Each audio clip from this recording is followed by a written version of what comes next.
come in the living room, just stare at me and say these horrible, nasty things to me. I hate you. I hate you. You're this and that and the other. And this went on every single night. You could set your clock to it. And I would hear whispering. It would literally sound like it was 15 to 20 people at a time talking at the same time, but whispering. But I knew it was nothing good. I wanted to sleep in the closet because when I would try to sleep, I would feel the shaking of the bed. I would hear the whispering. It was like driving me crazy. I realized all this activity did not start until that chair came into our home. And the light bulb finally went off. And I thought, can this really be spiritual? Welcome to God's Voice Daily. I'm your host, Vladimir, and this is the channel where I share daily phone calls with people from around the world who've had real supernatural encounters with Jesus, angels, demons, and everything in between. Some of these calls go on to become full episodes on our main show called God's Voice Today, but here you will hear them raw and unfiltered, just the way they happened. So without any further ado, let's dive into today's featured call. Enjoy. Hello? Hello, is this Kelly? Yeah, this is. Hi, Kelly. This is Vladimir. How are you doing? Good. How are you, Vladimir? Living the dream. Blessed by the best. How about yourself? Doing the same. Good. I always say that, it's living the dream, but a nightmare is still a dream too. So sometimes it's a nightmare, but it's still a dream. Well, Kelly, I'm excited to hear your testimony. Kind of got to glance at it a little bit. Definitely want to hear more. So I didn't know where to start. Where do you think we should start? Well, that's the thing. That's why I was kind of hesitant. I've been watching and listening to your podcast and your YouTube videos, and I felt the Lord nudging. He always nudges me to share this, but I thought, golly, it's so long, and I didn't want to tie up your time, but I thought I have to share this. It's going to bless somebody and save somebody. Absolutely, it's going to bless somebody. Well, let's start at the very beginning. Like, how did it all start? Okay, so let's go back a little bit further. So I was raised in a very old school Italian-Irish family where we were Catholic. I mean, from both sides of my family. And that's all I've known, really, until I became an adult. And to wanting to please my grandmothers, and they meant well, but every time we were invited to attend other churches or other, churches that were not Catholic, I was always told to decline politely, and not to go to any other church because the Catholic was the correct way. And I believe that because, of course, we want to please our grandparents, and my grandmother would be in the corner reciting the rosary in Italian, so for hours, So that's kind of an ideal of what I grew up around. Honestly, though, and this is not a slight to Catholics, but I never was taught to have a relationship with Jesus. It was never encouraged. Like, I learned, to pray to Mary. I learned all about the saints. I learned, to, if anything happens, to pray to this saint or that saint. But there's nothing really about Jesus when I look back on it now. And so I was very confused. I remember going to church and staring at the statues and being a little scared of the Jesus statue because he always looked angry. And I wanted to be close to him, but I feared him. I thought of him as judgment and thunder and lightning. And I had a very distorted opinion of him. It's interesting because that's it could be like that. Because I know people are watching that are Catholics, they're probably like, well, it's not like that everywhere. But it's like that across all denominations, right? I grew up in a denomination that's how I looked at Jesus, like he was like a God, like he was on the throne. He was ready to hit me every time I mess up, Absolutely. That's how I felt as well. And I just wasn't really encouraged to really have a direct relationship with him, and not in the sense that we need to have. And so as time went on, I went through the motions of church. I did everything I was told to do. I did the rosary. I prayed to saints. I attended mass. I did everything I was supposed to, but I didn't have that relationship. I really didn't know him. And as I got older, I got bored. And I remember feeling so bored. I remember watching the clock for church to end. And I remember thinking, gosh, I'm not cut out for this. I don't know, but this is really boring. And I'm just being quite honest with you. And I was young. And of course, as human beings, whether we know it or not, whether you're a believer or not, you're going to worship something. That's what I believe. And so I found another avenue, and I started finding myself really interested in spiritual things like Zen and Buddhism. And I started going down that rabbit hole of white Wicca, which is really deception. It's all demonic. It really is. But it's packaged in a pretty, deceiving way. And so I started going to psychics, and I started going to have, tarot card readings. And I just thought that was so fascinating. And I started going deeper and deeper into that hole of, deception. And truly, Vladimir, I was just chasing demons. I mean, really, that's all I was doing. But I didn't know it. I was very ignorant, very young, very curious. And I wanted a relationship with the Lord, but I just was not going about it the right way. As time went on, I started experiencing spiritual things, and I would ignore it. And I just kept on. Well, long story short, I got married. My husband and I got married. My husband and I, we had children young. And we both kept saying, we want our children to know God. Let's go back to church. So he was raised Episcopalian. Excuse me. So we would take turns. Like one Sunday, we would take our daughters to the Catholic church, and then the next Sunday to the Episcopalian church. And we were really confused. I mean, we didn't know what to do. We were trying to be good parents, but we were just confused and lost. And long story short, we raised our family, and then we started getting bored, and then we stopped going to church. We stopped talking about church. My husband joined the military. We traveled all around the world, and we slowly just stopped talking about God altogether, or even thinking about God, and we started becoming very cynical.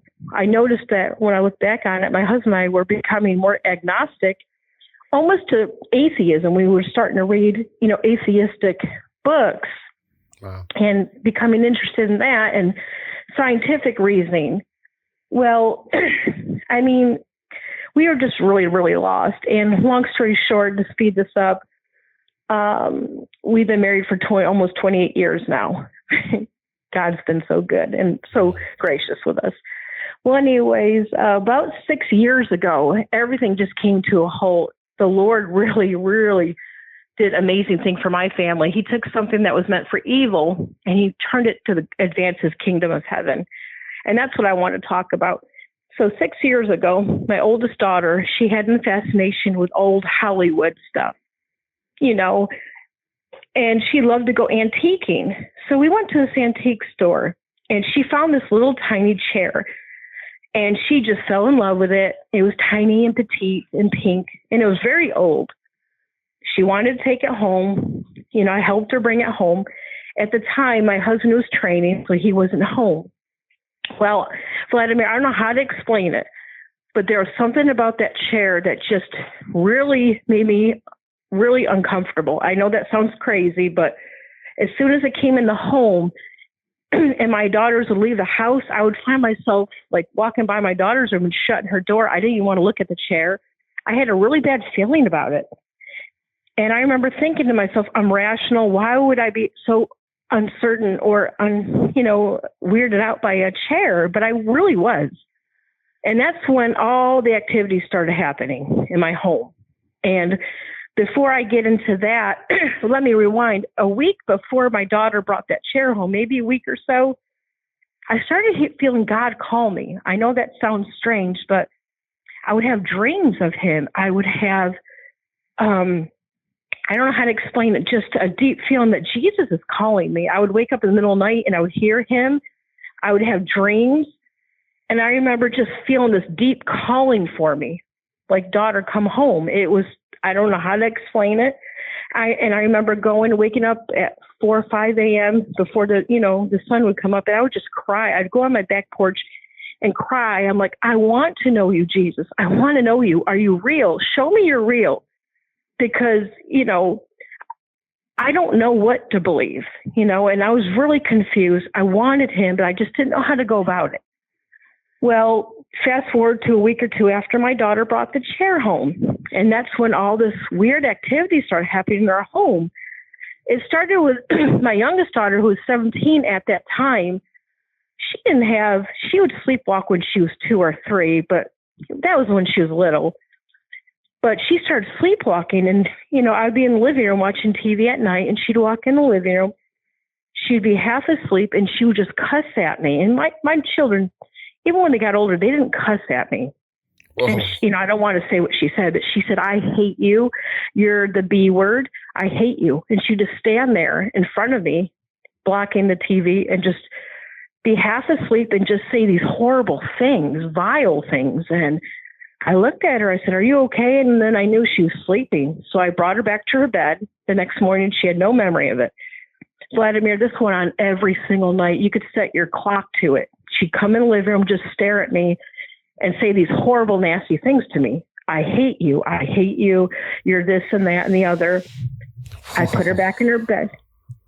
And I didn't think much too of it. I didn't know what to think. I'm like, well, their father's gone. Maybe we're just a little stressed because, he's training. He's going to be gone for a couple months. But it kept escalating, the activity. She would, if she wasn't sleepwalking, she would scream. And I really thought someone was breaking into her home because the way she was screaming. I'd run into her room and turn her light on, and she'd be standing in the corner facing the wall with her nose to the wall.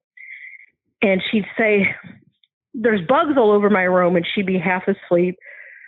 And then sometimes she'd say there was a demon boy running through her wall. And I didn't know what to think. I thought, well, maybe they're watching something on Netflix. Maybe she's 17. She's watching scary stuff. I didn't know what to think of it, honestly. And wow. As it went on for weeks, I finally said, "What is going on here? Are you girls watching stuff that's freaking you out?" And they're like, "No, not at all. Nothing out of the abnormal." Well, then I started experiencing things. I remember falling asleep and waking up and seeing these gigantic bugs on like spiders on my walls and near my pillow, and I would scream. And I remember, when you're half asleep, I'd open my eyes and I would look at it and I would still see it even when I was awake, but it would fade slowly. And I would turn the light on and it wouldn't be there. And this was going on with me as well. I didn't see no demonic boy, but I saw insects, and they were gigantic. And it was so weird. And I kept chalking it up like, well, we're just stressed out. We're just stressed out. I kept trying to rationalize everything. And of course, it got worse. My oldest daughter started complaining of hearing voices calling her. She's like, "Mom, when you were not home and my sister wasn't home, I was getting ready, doing my hair and makeup. And I heard someone whisper my name through the door. And when I opened the door, there's nobody there." And it would happen to her like repeatedly. And she'd open the door and then she would leave her door open. And she would complain about this a lot. It got to the point where my daughters didn't want to be home anymore alone. My youngest daughter said she would, during the daytime, she would be at her vanity fixing her hair or makeup, getting ready to go out with friends. And in the mirror in the back behind her, she would see a little boy that's pale run by her room real fast and run into a wall. And I thought, what is going on here? Because at that time, I was watching like shows like, I can't think of it, like A Haunting or Ghost Stories or Ghost, people that go in and chase ghosts, because I was fascinated by it. But I really didn't know if I believed it. Well, I thought, well, that's what they're watching, maybe. Well, again, the activity just kept increasing. So it got to the point where they didn't want to be home alone as much. And that's unusual for older girls. They loved their privacy at that time. And I started feeling when I would go to sleep, I lay down, I would feel my bed shake. Not dramatic like in Hollywood movies, but it would feel like a vibration, And I remember I'd get up and I'd look under the bed like, is there something running? Is there something I missed? Is the washer dryer acting up? I was trying to rationalize and debunk the issue.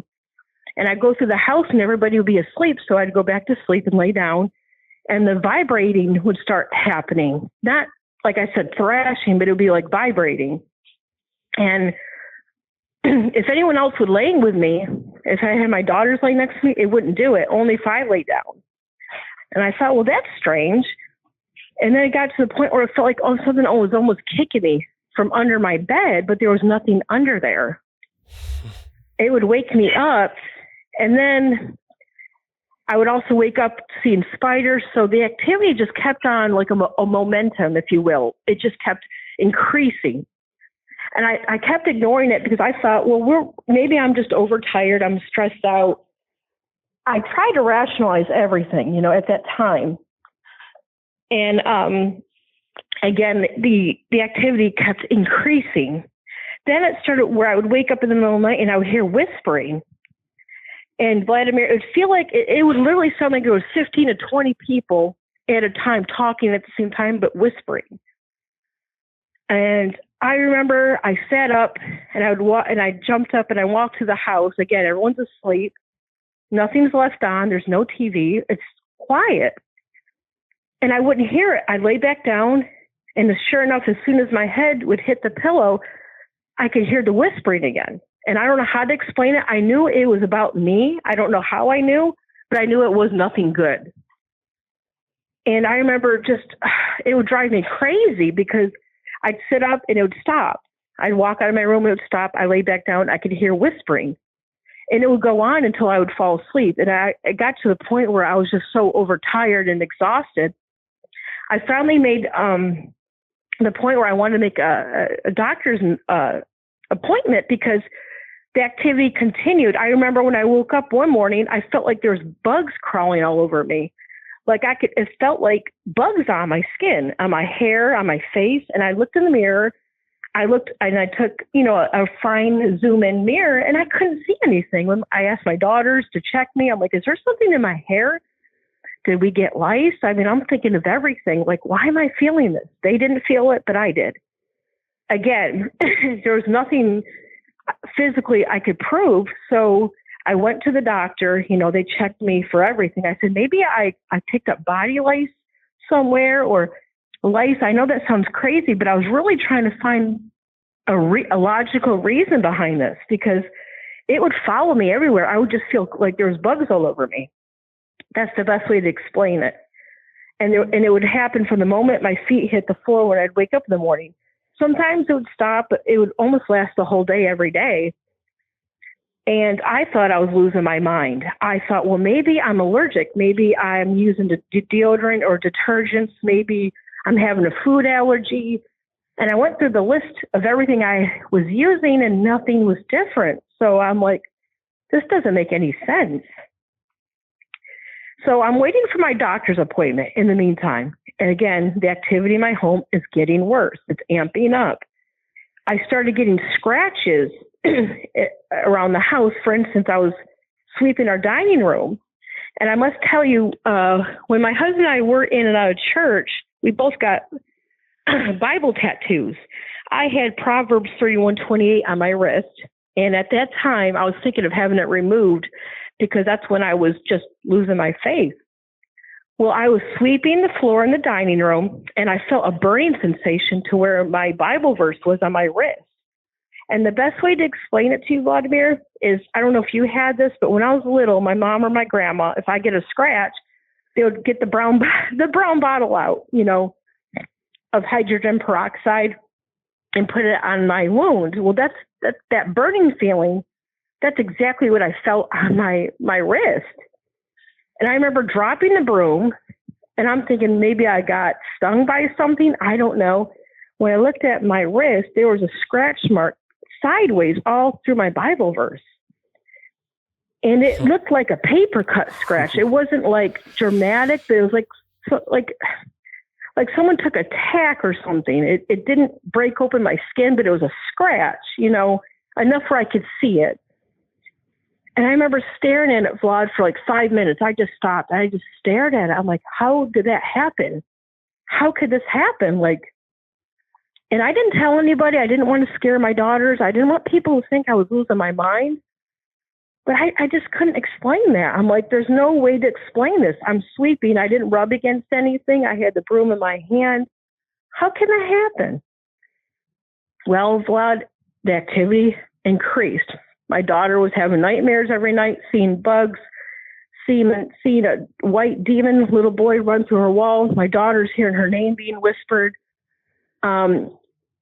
they're just feeling heaviness in the home. Like, and it was very heavy in our home. I don't know how to even explain it. The atmosphere was heavy. Our cat, we had a couple of cats, and they're older, lazy, fat, happy, spoiled. They started acting different too. They would sit on the couch and they would look up at the wall and just make this weird sound, like they're seeing something. They'd put their ears back and they would run out of the room and run under the bed. They would do it often. It's like they were seeing something that we couldn't see. And I didn't know what to think of it. I'm like, what is going on here? Well, finally, to speed this up, my appointment came where I had a doctor's appointment because I really convinced myself either have cancer, I have MS, there's something going on for all these physical issues going on. I didn't know it at that moment. It was spiritual. I didn't know. I didn't entertain that. I thought there has to be a rational explanation. And in the meantime, I'm talking to my husband while he's away, and I'm telling him everything. And he believed me, but he said there's got to be a logical explanation. And you have to understand, at the time, he's ex-military. He was law enforcement. He's a really serious dude. He has to see it to believe it. It has to make sense, So long story short, I go to the doctor. I tell her everything I'm experiencing physically, the feeling of bugs, the scratch marks. And the scratch marks, I forgot to tell you, get worse. I started having them only on the right side of my face. I would wake up and I would have 3 marks on the side of my face. And it's not my cats. They're old and overweight and fat. And if you're scratched by a cat, you would definitely know it. And they weren't aggressive, or they're indoor cats. And I remember my daughters would look at me like, Mom, you got scratch marks on your face. And it would happen all the time. And then it would fade. And then sometimes I could feel it occurring when I was walking around my home. Like I would be cleaning or I'd be watching TV and I would feel that burning, tingling sensation. And I'd look in the mirror, Vlad, and there'd be a scratch mark. Oh, it's always on the right side and it's always in 3, sometimes 2.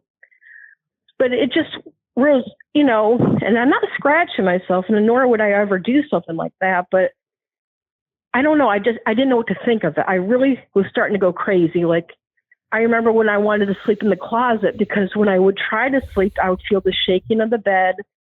I would hear the whispering. It was like driving me crazy, the best way to explain it.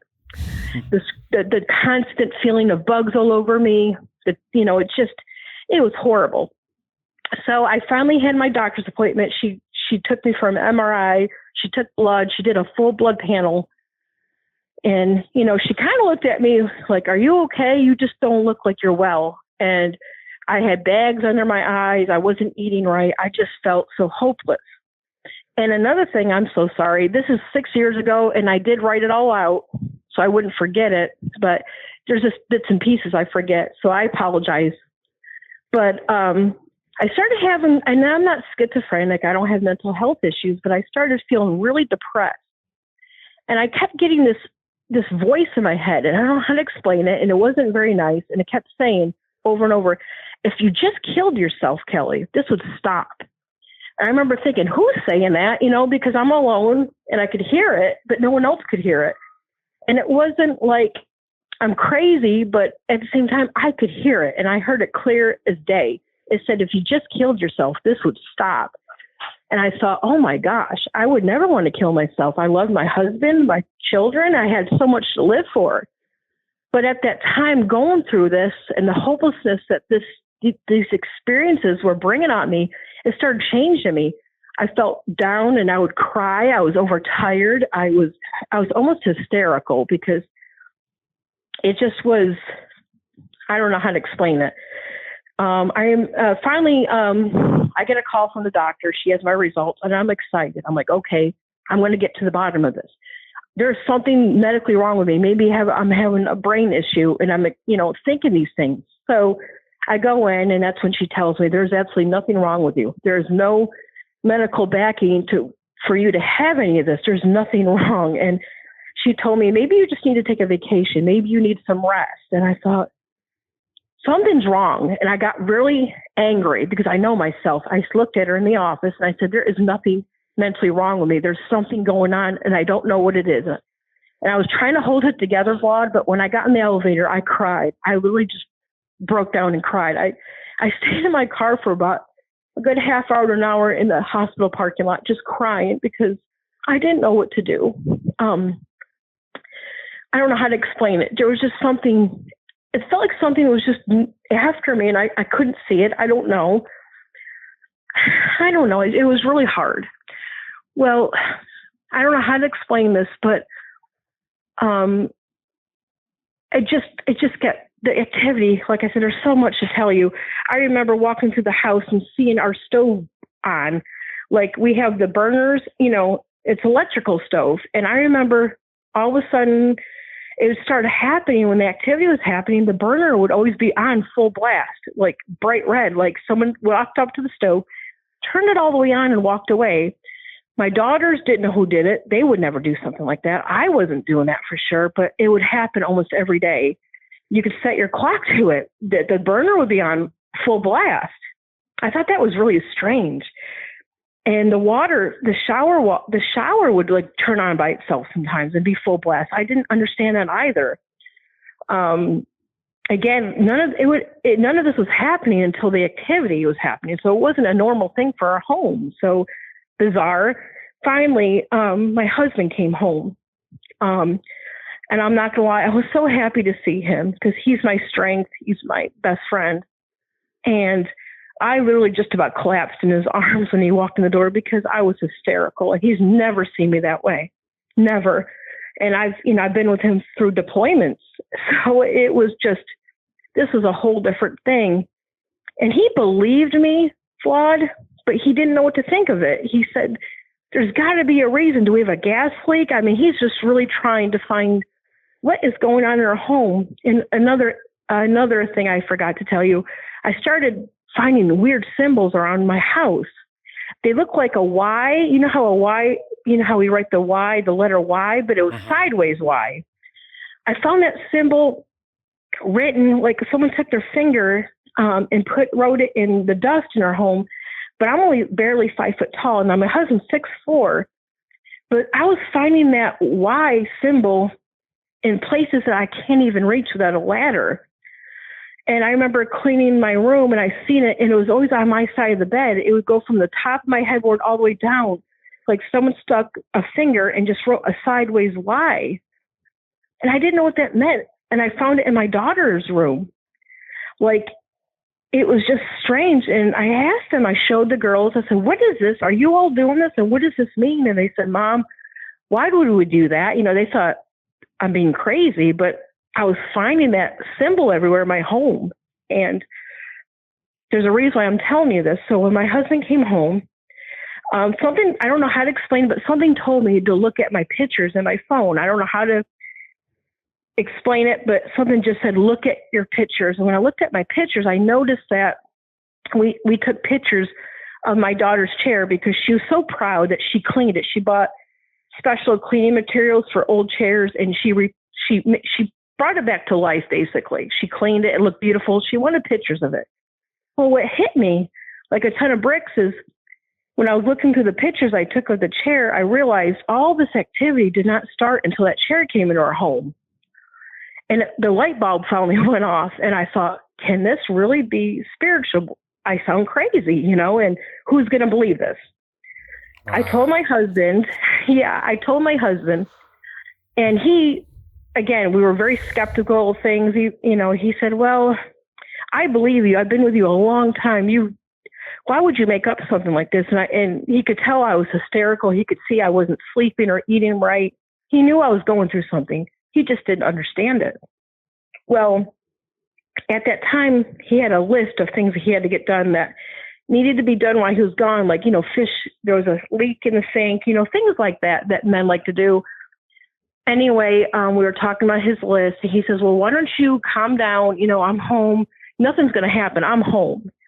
And, this man's, been to war. This man's a law enforcement. So he's seen a lot. So he's thinking as a man in the physical sense, I'm going to protect my family. And he did something, and this is what stirred it up, I believe. So he said, well, if this is spiritual, which I doubt it, he said, I'm going to take care of this right now. And he screamed at the top of his lungs. And this is before we got saved, so bear with me. I'm not going to repeat what he said, but he said, whatever beep, beep, beep is in this house, if you're supposedly a spirit, you need to leave. And then he cussed at it. And he said, come after me. I'm a man. If you're going to pick on females, you know, he's like challenging it, kind of mocking it.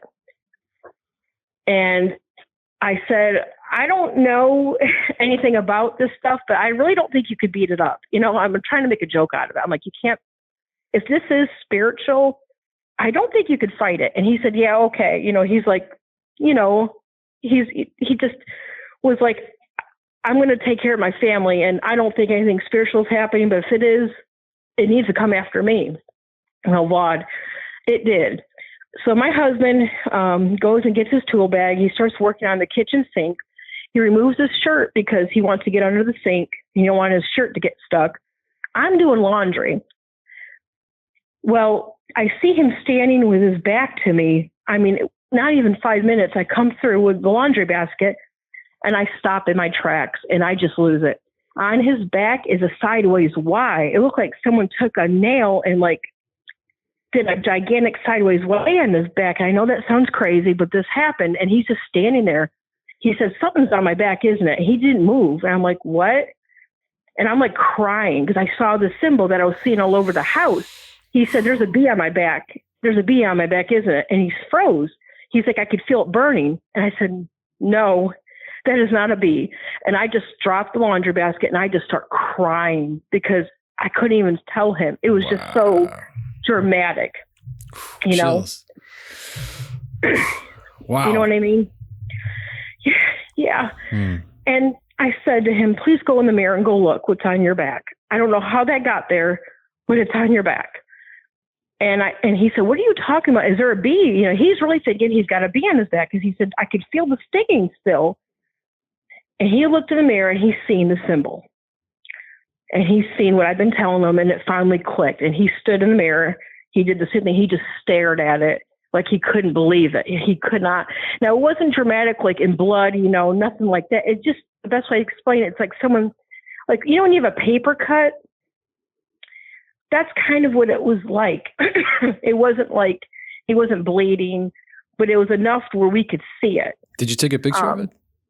We have pictures, yes, on my old phone. I don't like looking at them, but I keep them in case anyone else in the world ever experiences this. We know now what to do, you know.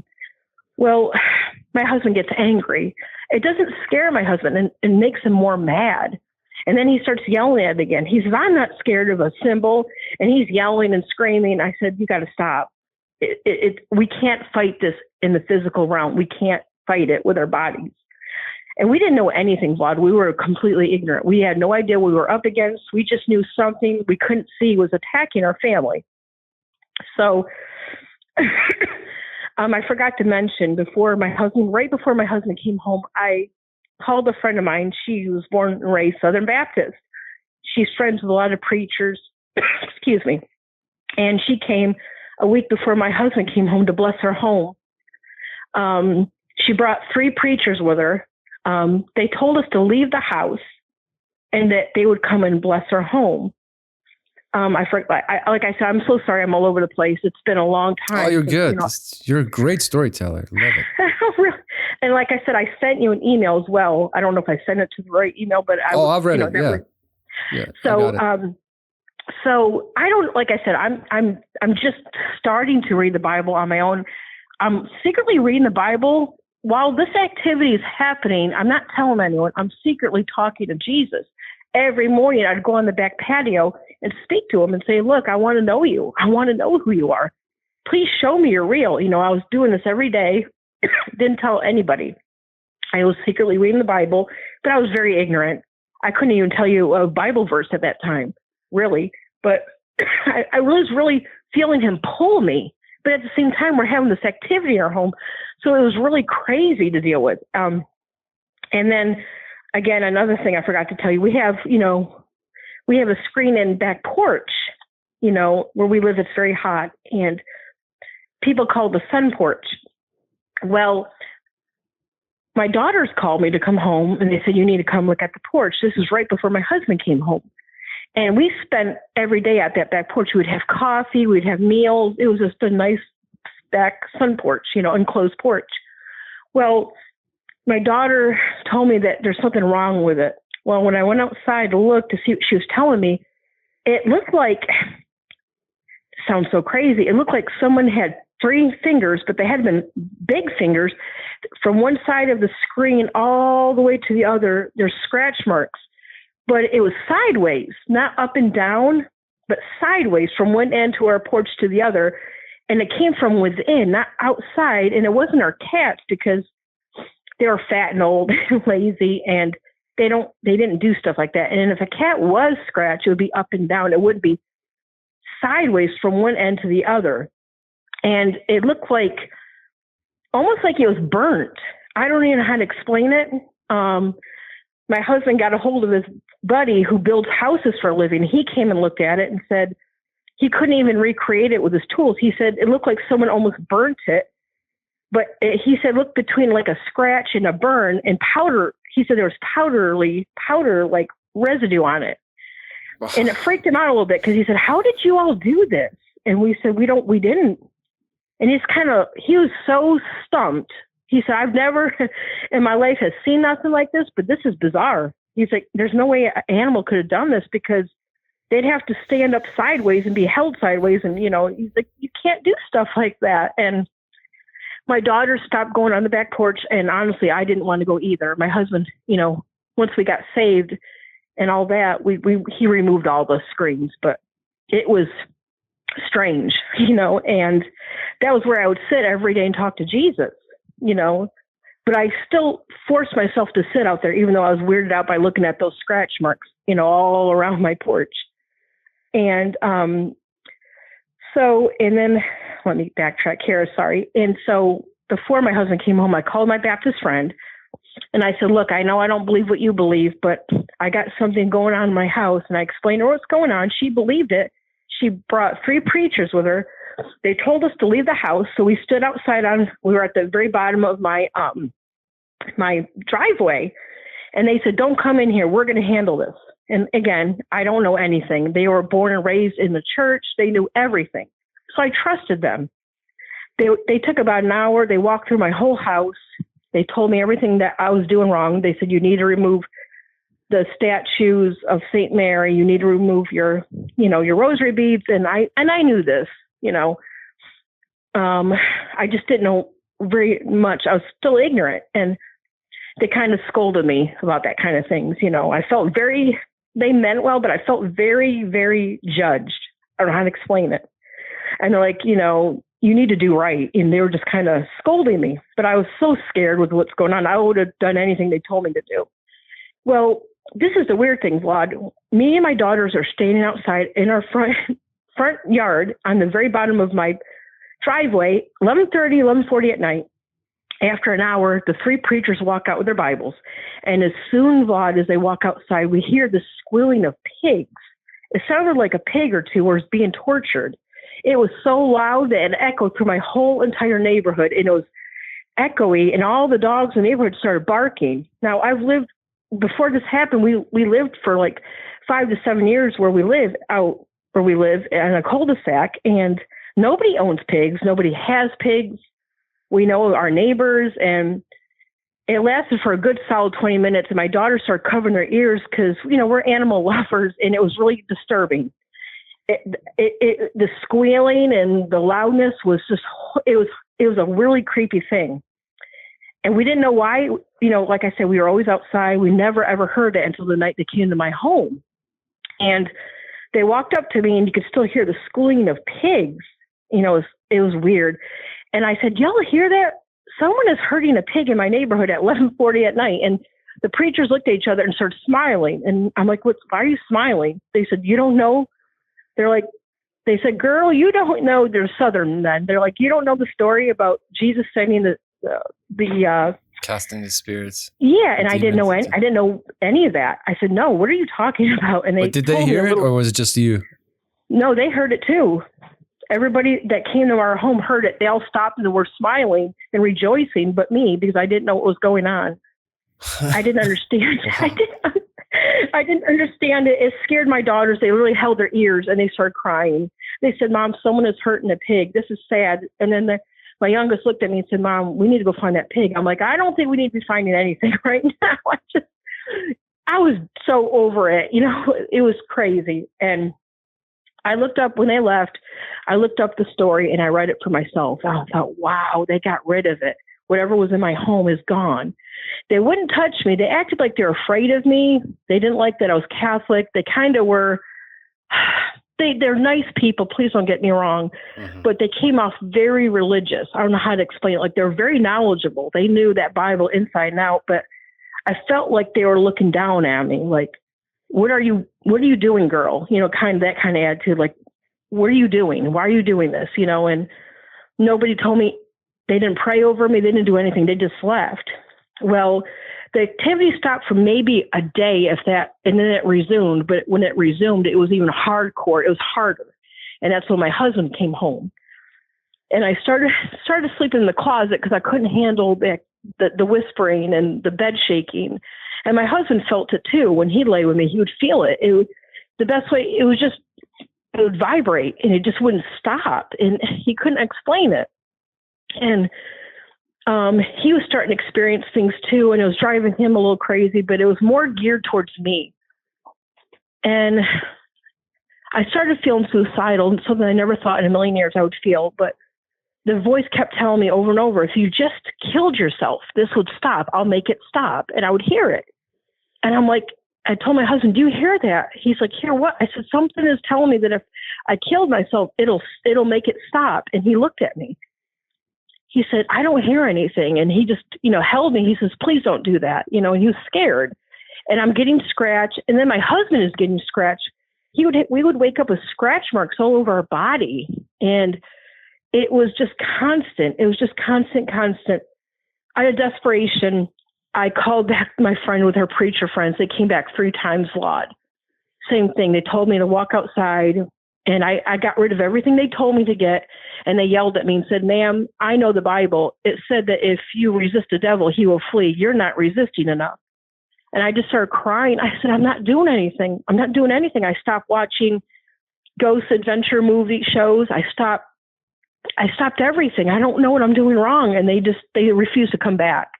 They said, you're doing something. And they left. And one of the guys took the chair. I told him that I thought the chair was haunted. He said that, he didn't believe me. He thought I was being ridiculous. Well, my friend 6 months later admitted to me that when he removed that chair in my daughter's room, he felt a burning on his back and he had scratch marks, but he didn't want to tell anybody because he was embarrassed. He didn't want to admit it was true. I don't understand that, but I didn't question it. I knew what I was going through. They removed the chair and I removed all the Catholic, all the stuff, the rosary beads I had stuff from the Vatican in my home. I removed everything and the activity just kept on. Out of desperation, I started calling churches in our local area. I mean, the big mega churches. And I would tell them, I would always have to talk to a secretary who had to talk to another secretary. And I would never hear back from anybody. I would call back. I was so desperate. And I just felt ignored. And then when I finally would talk to somebody, they're like, well, I'll tell him. And I felt like they were avoiding me. And these are big churches I would see advertised, come join our community. And I was so confused. I'm like, well, these are Christians. I thought they would love me and want to help me. And I just felt like I was being avoided, like the plague. And I was getting more and more desperate. And I don't know how to explain it, how I held on. But I finally stopped out of desperation. It was 7 a.m. I didn't sleep at all. My husband didn't get any sleep. We finally started going physically to churches, like actually going there. And we stopped at 3 and nobody had time for me but one. And I finally talked to somebody, and this is where the good comes in. I talked to his secretary and she said, he's here. He's retired, but he comes in to visit and he's in his office. And he called me in, and my husband and I just told him everything from A to Z. Like, I told you what's going on, and I'm crying and I'm desperate and I'm out of my mind and I'm feeling the crawling. Everything is still going on. And he looked at me and said, I believe you. And he looked at my husband. He said, I'm going to do something, but don't beat me up. Don't put your hands on me. And my husband said, what are you talking about? He says, I'm going to do something, but I don't want you to interfere. Don't be scared. I will never hurt your wife, but I need you to trust me. I'm going to help. I know what to do. So my husband said, okay. He had no idea what he was talking about. And all of a sudden he put his hands on my forehead, and I don't remember what happened. I woke up on the floor, and I remember my husband just looking like, had this bewildered look on his face. Like, what did I just see? I remember opening my eyes, and I felt like me again. Everything, I just felt like me. I could hear, like, all the noise was gone in my head. The crawling feeling was gone. Like, it just was gone. And my husband told me that he put his hands on my forehead and he started casting out demons. He started saying, in the name of Jesus Christ, I command you to leave her, leave this woman alone. And my husband said he kind of was in awe because he's never seen anything like that. We had no knowledge of this stuff. And I felt like me again, like I felt it. And then we were in his office, Vlad, for a good 2, 3, maybe 4 hours. He ministered to us. He told us about Jesus. We got saved in his office together. He told us everything. He just took his time with us, and he told us about how to be saved and dedicating yourself to Jesus. He went through all that very calmly. And then he looked at me. He said, I want you to know that you are not possessed. You are oppressed by demons. This stuff happens. And I said, how? He says, well, I don't want to judge you because who am I to judge? He says, but everything you've entertained as a young girl, you invited it in your life. He said, when you were going to psychics, when you were, looking at your horoscope, he goes, even though you stopped doing it, you still invited. And he said, demons don't play by the rules. They're very legalistic. He said, you legally allowed them in your home, which is your body, your temple. And you gave him that legal right many years ago, and it just kept getting worse. And he said, with the chair, he says, I believe it probably had something attached to it. And because you brought it in your home, knowing or not knowing, it doesn't matter. Demons will take advantage, and they don't care if you know or not know, they're coming in. That's what he told me. We found out later on that the person that owned that chair did voodoo. We didn't know that, but the lady who owned that chair was a voodoo lady from, I think, Africa that came, and she would do voodoo in her home. We didn't know that until we did some research. So we unknowingly and ignorantly brought that in our home. And he told us about spiritual deliverance. He told me about so many things. I mean, he gave me books. I mean, he just was so wonderful. I'm so thankful to that man. I mean, he saved us. He helped us get to Jesus. Jesus did the work through him. I want to make that clear. But we were so ignorant. And he looked at me, and I told him how I had the preachers come.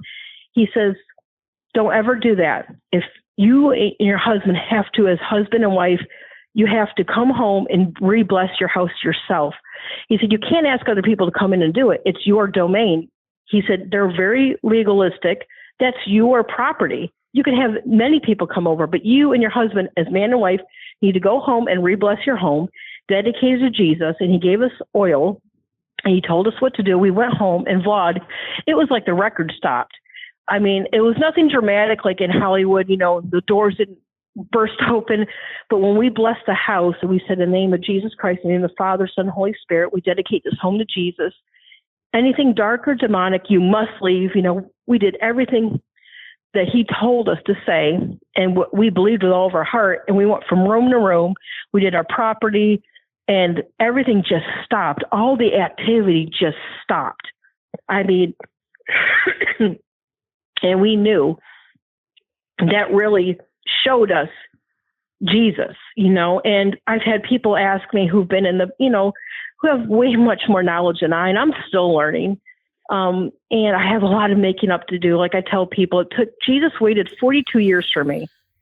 So he's very patient, but excuse me, but I will say that it really saved our family because we were so ignorant, and we still bless our home every couple months, and we dedicate it.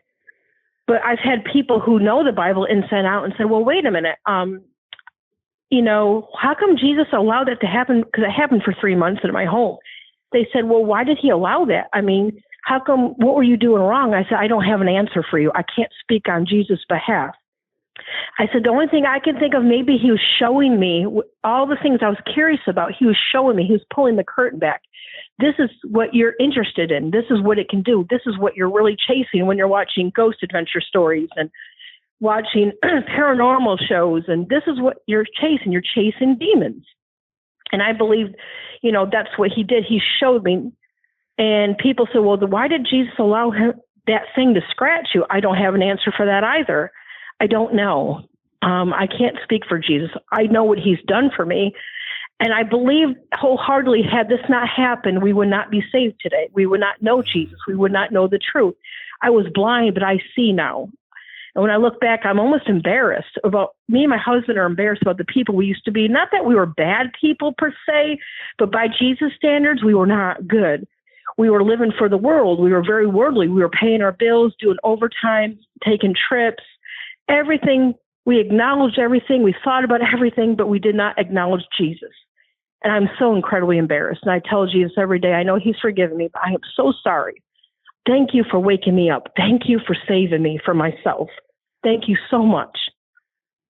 And, I've had people who laugh when I tell them this. I've wrote this out as I sent it to you in your email. I don't know if it's the right email, but when people talk to me, I usually just let them read it for themselves, and whatever they do with it. But Jesus is always nudging me to share the story, and I don't know why. I've had some preachers in my local church, like the mega churches, I'm not going to say where, but they get mad when I tell them the story. They're like, man, we're not going to talk about casting out demons in our church. We're going to lose a lot of our members. It's going to scare them. And yes. Wow. They're no wonder a lot of of demons are happy in churches today. Yes, and they kind of look at me like they think I'm crazy. But people who know us said something had to have happened to these people who didn't even believe, who got radically saved. I mean, nobody told us to do these things. Like me and my husband, once we got saved in that office, we went home, we broke up with cable, nothing, we started being very mindful of what we were watching, what we were listening to. We got rid of everything. Like we went through our house with a fine tooth. We got rid of movies, books. We went through, and nobody said to it. The preacher didn't. We did it on our own. I felt conviction immediately about Halloween. It used to be my favorite holiday. I loved Halloween. And again, nobody said nothing to me. I just on my own, I got rid of all of our Halloween decorations. We had decorations from like Germany and Italy, and we got rid of everything. We just didn't want nothing to do with it. I only wanted Jesus, and I only to this day want Jesus. I don't care about the other stuff, Kelly, what did you do with that chair? Our preacher friend, they threw it out. And now that I know what I know, I wish had I known what I known, I would have burnt it, had it burnt, so no one else would, It's interesting how you can bring something physical into your home, right? And all these attached spirits. It kind of reminds me of the story. I remember one time, a long time ago, I worked back right after high school. I had like an internship. I was working for this well-known motorcycle in Maggie Valley, North Carolina, motorcycle antique owner. And I lived with him, with my twin brother, in this house on top of the hill. And at the bottom of the hill, there was this big motorcycle museum. I mean, it had probably like 500 motorcycles, antique motorcycles. And I mean, people that made them, they were very attached to these motorcycles. And I remember one time he had somebody stay the night in that motorcycle museum. And the guy when we got in there in the morning, his eyes were big. He's like, dude, I did not sleep all night. He said, I heard things, voices, whispering. And yeah, the antique stuff, right? And so it's interesting because when that gentleman that owns that motorcycle museum, first thing in the morning when he walked in, it's like, so how was your night? Did you hear anything? He asked him. He knew that he was not the only one who heard things. Every time somebody stayed in that museum, they heard things, people talking. So there's something about those things, right? Something about antiques, these almost like somebody worshiped that chair, or somebody had something attached to that, or some kind of demonic attachment to a physical thing, and then it comes to your home, and it's kind of like, how the Bible says, guard your heart, guard your mind, well, guard your dwelling. This is where absolutely your body resides. And your home, once they enter the home, it's easier to fight them outside of the home, but once they're in the home, it's a little harder. And I know people, they're very careful what comes into the home. And I'm holding an anointing oil, and I just know that a lot of people go a little too far, maybe, but better be safe than sorry. They anoint everything that comes in the house, and very, very careful or very conscious about the things that enter the house. So interesting. Wow. And how sad that the people you invited to pray for the house, that made you feel so small. Yeah, that's what. Actually, I left this out because I didn't want to offend anybody. I never want to offend, but I want to be honest. I did a couple times go to a Baptist church, and nobody would sit next to me. I would hear whispering, they're like, "Oh, she's from the north and she's Catholic. She's not even a Christian." And I would walk out. I would just feel I just wanted Jesus. I wanted the truth, and I felt like nobody would give me a chance, or I was judged. And I started getting angry, and I remember praying to him. When I was going through this, I said, "Lord, I love you," I think. That's what I said. I says, "But I don't like your people." And that's what I would say. And I know that's wrong, but I would say things like this. Now I'm like, gosh, I shouldn't have spoken that way to the Creator, Well, but, yeah, that's unfortunate, right? But thank God for that real man of God that you. Yes.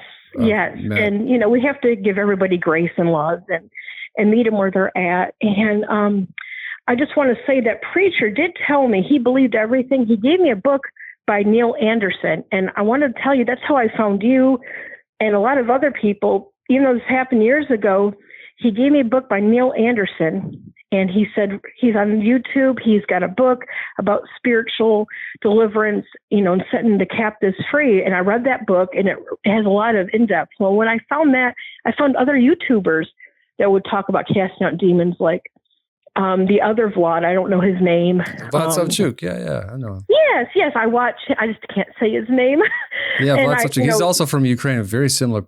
He's big family. I come from a big family. His name is actually Vladimir, just like mine, but he goes by Vlad. And I found Isaiah Saldivar, and I thought, okay, these people do believe. They know about this stuff, because when I was trying to tell these preachers, the Lord kept pushing me to tell everybody. So I was on fire, and I would go to the preachers, I would tell them everything, and they would just stare at me. They're like, "Well, ma'am, we're not going to talk about demons in our church. We're not going to worship the devil." I said, No, you misunderstood. I'm not saying to worship the devil. I'm telling you to set these people free. What I went through, I'm sure other people, and they just I could tell they didn't like it. They told me that if they were to talk about this, they would lose the people in church, and they didn't want to scare. They just did not want nothing to do with it. Man, and I thought that was really strange. What a shame. So many people are hurting. It's okay, though. But, I can only be obedient, and, whoever takes it, whoever's blessed from this message, it'll reach the right person. Someone's got to be going through this, and I had to go through it. And I wouldn't have known that you can't invite other people to bless your home. We were ignorant. We didn't know. He said, don't ever do that. You're the owners. He says, demons are very legalistic. He said, they're like lawyers, just like Satan. He said, so you play by that. He's like, you bless your home because you own it. And like I said, I can't make this up. It's like something stopped the record. All the activity just stopped. All the physical sensations I experienced, the scratch marks, the sideways why. I bet you were so relieved. Speaking of that sideways why, what do you make of that? I'm going to be honest with you. The preachers that came to my home, they told me not to Google it. They said, don't look at it. They said, and I just trusted them because I was ignorant. He said, "Ma'am, say if it's Satan, if it's demons, they're just sending you on a wild goose chase." That's what they told me. They said, "Don't entertain it, don't Google it." So I never Googled it. Yeah, there's probably some wisdom in that. They're out of the house; it's gone. It's true, but interesting that symbol, it means something to them. You did say you took a picture when you looked at the picture of the chair, and I can't remember if we closed that loop. Did you see something interesting in that picture, or did it just remind you? My daughter and I did with our physical eye. When they removed the chair, interestingly, if you took a black light to her wall, it looked like an explosion happened in her where the chair was. She keep it in her corner of her room, and when we took like a light to it to look at that corner, you couldn't see it unless you had a black light. But it looked like it looked like a grease fire. I don't know how to explain it. Like, it's almost like that chair was like a portal to hell. Like an explosion on her wall. Does that make sense? I don't know how to explain it. It was really weird. We had to repaint our room and we blessed it. And what we did too is when we repainted our whole house, all four of us, we wrote Bible verses all over our walls before we repainted the rooms to dedicate our house to the Lord, because it's his home. We just live here, but it's his, you know. Where is that pastor that you connected with? Do you still stay in touch with him? I honestly, he's retired, but I know I know how to locate him. I know where to go. Yes. Man, what a man of God he is. Like, thank he's God the only one that would help. And he knew he wasn't, he said that he knew all about spiritual warfare, and he was studying it himself, and he's seen a lot of it. He said he's actually seen an amp up of it list the last 10 years in his job. He's been seeing a lot more of it. And he did tell me that that the reason why I was hearing that voice to kill myself, he said, I'm going to be very honest with you. There was a spiritual battle in your home because he said, ironically, God was calling you. He said, God was picking a fight. And he laughed and he said, God knew exactly what he was doing. He said, he was picking a fight with you, but he was always with you. He said, he had to let you experience it. He had to let you know what you're playing with. He says, but at the same time, he won you over, but the enemy was angry, and he felt that if he could just get you to kill yourself before you were completely saved. And I didn't think about that until he told me that. Well, it's interesting because, I was looking at my, this morning, how many interviews I've done or phone calls, like over 600 phone calls since I started this like 8-9 months ago. And it's a similar pattern, like demons, from all the people I spoke to, it looks like they're trying to isolate you first. Depression, and then the end goal is for you to take yourself out.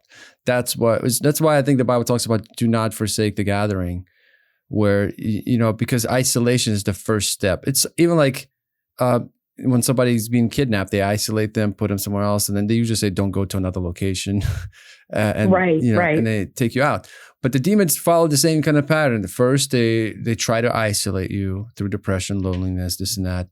And once you're isolated away from everybody else, then it's easy to take yourself out. And that's the end goal. The end goal is for them to take you out. But man, thank God that you fought the good fight. Amazing. I did. And what a journey. Yes. And, and please let me be clear. I'm not arrogant. I'm not scared of that stuff anymore. Not because of me. I could do anything. I can't do anything good. I could do anything in my flesh, but it won't be holy. I can promise you that. Mm-hmm. But anything through Christ, it's going to be good. It's going to be blessed. And I'm not scared of that. I know now what to do because of Jesus. If you're ignorant, it's like we have Jesus. We have authority. We have him. So it's easy. But man, think about all those people that don't know. Ignorance is not bliss. Ignorance is death, really. Yes, amen. If you didn't seek him, then you would have died. And God knows what would have happened to your children. Man, when you were saying your child would come up to you and curse you and then face against the wall. My gosh. It was so weird because I'd be watching TV with my oldest daughter and she'd walk out of her room. And, I don't know if you've ever seen anybody sleepwalk. Their eyes are half open, but you could look at them and they're not even awake. And she would call me everything under the sun, just horrible names. And walk back, and I'd have to walk back to her room and she would never remember. She's like, what are you talking about? I would never do that. And then when I'd walk in her room, the light would be off. She'd be in the corner, standing up straight with her nose to the corner. It was just really bizarre stuff. And I've had people who laughed at me. I've had people mock me, and that's okay. I don't care. I don't care what they think. At the end of the day, I don't care about pleasing man. I have to please the Lord. At the end of the day, at the end of my life, I'm going to be facing the Lord. And I think at first my husband didn't want people. He was very, very serious man. He says, we can't tell people this. They're going to think we're absolutely crazy. And I said, no, we have to. He put us through this for a reason. He's equipped us now as soldiers. We know now we're spiritual soldiers and we have to share this.